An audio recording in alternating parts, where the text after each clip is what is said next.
Hello Daily Drafters and welcome to the first limited meta update for March of the Machine. This video will cover a few topics related to how the meta is shaking out in March of the Machine so that you can be better prepared for your next draft of the set. Before we jump into the content, just take note that the majority of this video will be covering commons and uncommons, as these are the cards we interact with the most. Yes, the rares are busted and define a lot of the format, but there's far too many busted rares to cover, so we'll be sticking with the commons and uncommons. And we will start with what I'm sure everybody wants to know most, which is, what is the best deck in the format? Well, here are my rankings for this week. Now, before you at me in the comments, I do want to say that most of these are all incredibly close and will be moving quite a bit in the coming weeks. I feel very confident about the top two decks in blue-white and blue-black being the best two decks in the format, and I'm relatively confident with blue-red and green-white being in the next tier. But past that, I really don't have any arguments about the last 6 decks. If you want to have green-black in 5th and black-white in last, I wouldn't argue with you on that. Blue-White Knights or Control and Blue-Black Control have felt very well positioned so far with great tempo and removal spells that keep everything else at bay. Blue-Red Convoke has had the tools to come together, and Green-White can get off to some explosive starts, so keep an eye on those two decks as well. With all of that information, we can effectively rank each of the 5 colors in this format as well, with blue very clearly at the top, and then it gets a little murky past that. I currently have black in second due to its plentiful removal, white in third because of how great of a support color it is, green in fourth, and red pulling up the rear. I feel confident about blue at the top and red at the bottom, but the 3 in the middle may be moving around a bit for me in the coming weeks. Next, we'll take a look at some specific removal spells and combat tricks in the format and how important of a player each of them are. But before we do, if you enjoy this content and would like to give back to the channel, you can do so either via the Daily Draft Patreon page with a link in the description for as little as $1 per month, or simply subscribing to the channel if a monetary contribution isn't necessarily your speed. Thanks so much for your consideration. Now, at common, we have each of these removal spells broken down into tiers of importance. The top 3 here really stand out as the best 3 commons in this set, with the exception of one creature that we'll get into later. The second tier are all totally serviceable, and I probably wouldn't be cutting too many of these in many of my decks. The third tier are cards that are fine if a copy sneak into your deck, but I'm not actively seeking multiple copies of these cards. And Stasis Field stands alone as the only common removal spell that I'm really not looking to ever run. At uncommon, here is our list. Now, unlike at common, I'm totally fine with all of these cards, even the repurposing. I wouldn't run more than 1 or 2 just because it is 6 mana, but it's still fine. Notably, Elspeth's Smite has made its way into the top tier here simply because of how cheap it is. 1 mana is a huge boost for this card.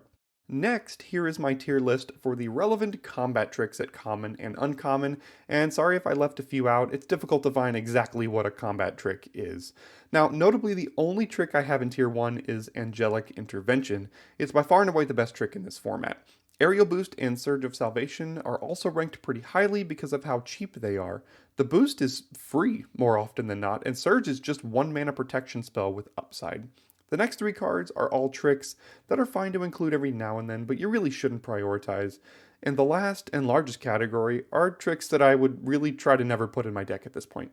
Something else that I think might be beneficial for you all is a tier list ranking of the uncommon battles in the format. So, here you go. I think these top 3 battles are far and away the best 3 battles at uncommon in the format. They have an enormous effect on the game, they flip into extremely relevant threats, and notably, they all also have 4 or fewer defense. This is a huge key in being able to flip them as well.